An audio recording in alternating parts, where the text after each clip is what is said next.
অবশেষে ট্রাম্পের ঘোষণায় যুক্তরাষ্ট্রে আখের চিনি ব্যবহার করে নতুন পণ্য বাজারে আনতে যাচ্ছে কোকা-কোলা। পাশাপাশি জিরো ক্যালোরি পানীয়র চাহিদা ও বাড়তি মূল্যের কারণে দ্বিতীয় প্রান্তিকের আয় প্রত্যাশা ছাড়িয়েছে।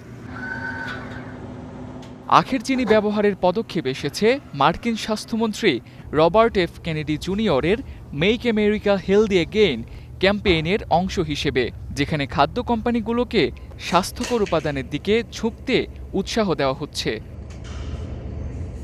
কোকা-কোলা ইতোমধ্যেই মেক্সিকো সহ অন্যান্য দেশে আখের চিনি দিয়ে তৈরি কোক বিক্রি করছে। এমনকি যুক্তরাষ্ট্রের কিছু মুদি দোকানে মেক্সিকান কোক নামে কাঁচের বোতলে আখের চিনিযুক্ত কোক বিক্রিও হচ্ছে। বিশেষজ্ঞরা বলছেন, আখের চিনি হোক বা কর্ন সিরাপ, অতিরিক্ত মিষ্টি স্বাস্থ্য ঝুঁকির কারণ। আখের চিনি ব্যবহারে কোকা-কোলার সরবরাহ চেইনে আসছে বড় পরিবর্তন, যা বাড়াবে উৎপাদন খরচ। তবে কোম্পানিটি জানায়, বৈশ্বিক বাণিজ্য পরিস্থিতির কারণে খরচ বাড়লেও তা এখনও নিয়ন্ত্রণের মধ্যেই আছে। তাদের ৬১% আয় আসে আন্তর্জাতিক বাজার থেকে। অ্যালুমিনিয়াম আমদানিতে ট্রাম্পের শুল্ক দ্বিগুণ হয়ে ৫০% হওয়ায় কোকা-কোলা ক্যান থেকে ঝুঁকছে সাশ্রয়ী প্লাস্টিক প্যাকেজিংয়ে। চলতি বছরের এপ্রিল-জুন প্রান্তিকে বৈশ্বিক বাজারে কোকা-কোলার মোট বিক্রি ২.৫% বেড়ে দাঁড়িয়েছে $১২.৬২ বিলিয়ন।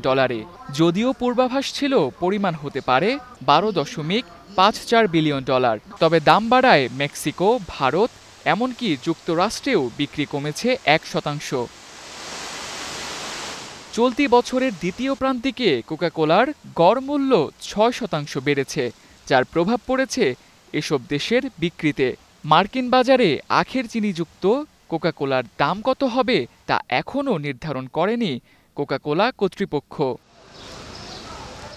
ভারত, মেক্সিকো ও যুক্তরাষ্ট্র ছাড়া বিশ্বের অন্য সব অঞ্চলে কোকা-কোলার বিক্রি বেড়েছে ১৪%।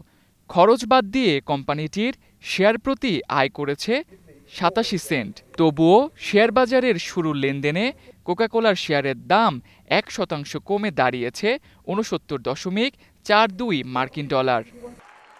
Tamjid Ahmed, star news.